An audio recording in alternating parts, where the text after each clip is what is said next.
నెల రోజుల పాటు నీటి సరఫరా చేయాలని హర్యానా, ఉత్తరప్రదేశ్ రాష్ట్ర ప్రభుత్వాల్ని కోరారు కేజ్రీవాల్. రాజకీయాలకు ఇది సమయం కాదని, నిరసనల వల్ల నీటి కొరత తీరదని అన్నారు.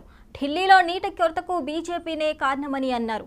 ఢిల్లీలో నీటి వినియోగం పెరిగి డిమాండ్ పెరుగుతుంటే మరోపక్క పొరుగు రాష్ట్రాల నుండి ఢిల్లీకి అందాల్సిన వాటా తగ్గుతుందని అన్నారు. ఇదిలా ఉండగా ఢిల్లీ వాసుల నీటి కష్టాలు తీవ్రం కాకుండా తీసుకునే చర్యల్లో భాగంగా ట్యాంకర్లను మానిటర్ చేసేందుకు ప్రత్యేక వార్ రూమ్ ఏర్పాటు చేసింది ప్రభుత్వం.